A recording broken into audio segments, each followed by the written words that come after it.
اللہ تعالیٰ فرماتا ہے میں کچھ رشتے خود ختم کرتا ہوں تاکہ تمہاری زندگی خراب نہ ہو۔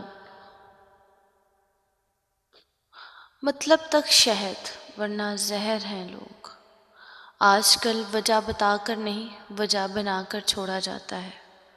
چھوڑنے والے چھوڑ جاتے ہیں، مقام کوئی بھی ہو، نبھانے والے نبھا جاتے ہیں، حالات جیسے بھی ہوں۔ حضرت علی نے فرمایا دل کا اچھا ہونے سے بہتر ہے زبان کا اچھا ہونا، کیونکہ لوگوں کا واسطہ سب سے پہلے آپ کی زبان سے پڑتا ہے۔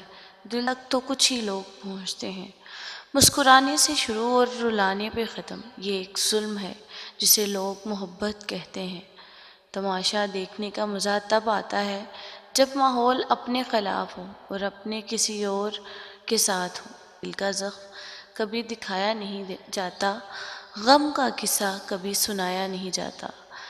تم میرے چہرے کو جی بھر کر دیکھ لینا، کیونکہ بار بار کفن اٹھایا نہیں جاتا۔ حضرت علی نے فرمایا محبت سب سے کرو، لیکن اس سے اور بھی کرو جس کے دل میں تمہارے لیے سب سے زیادہ محبت ہو۔ پتہ نہیں نصیب خراب ہے یا میں خراب ہوں، ہر اس شخص نے دل دکھایا جس پر مجھے ناز تھا۔ دوبارہ گرم کی گئی چائے اور سمجھوتا کیا ہوا تعلق، دونوں میں پہلے جیسی مٹھاس کبھی نہیں رہتی۔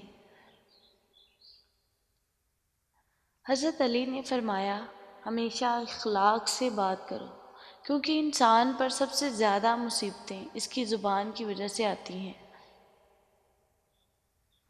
حضرت علی نے فرمایا لوگوں سے انتقام مت لیا کرو، خراب پھل خود ہی درختوں سے گر جاتے ہیں۔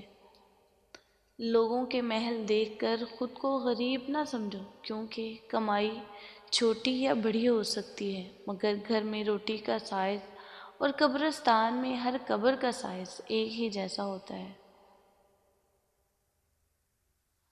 اخلاق کی خوبصورتی دلوں کو فتح کر لیتی ہے۔ بندے کی بہتری خدا سے بہتر کوئی نہیں جانتا۔ اللہ تعالیٰ فرماتا ہے خود کو اکیلا کبھی نہ سمجھو، تم جہاں کہیں بھی ہو میں وہاں ہوں۔ رشتے توڑنا بہت آسان ہوتا ہے، اصل سمجھداری یہ ہے کہ کچھ بھی ہو جائے درگزر کر کے محبت کو ہمیشہ قائم رکھا جائے۔ کوئی منظر سدا نہیں رہتا، ہر تعلق مسافرانہ ہے۔ کبھی کبھی ہم غلط نہیں ہوتے، بس ہمارے پاس وہ الفاظ نہیں ہوتے جو ہمیں صحیح ثابت کر سکیں۔ کوئی پرفیکٹ نہیں ہوتا، لگاؤ ہو تو ہم خوبیاں تلاش کرتے ہیں اور بیزاری ہو تو خامیاں۔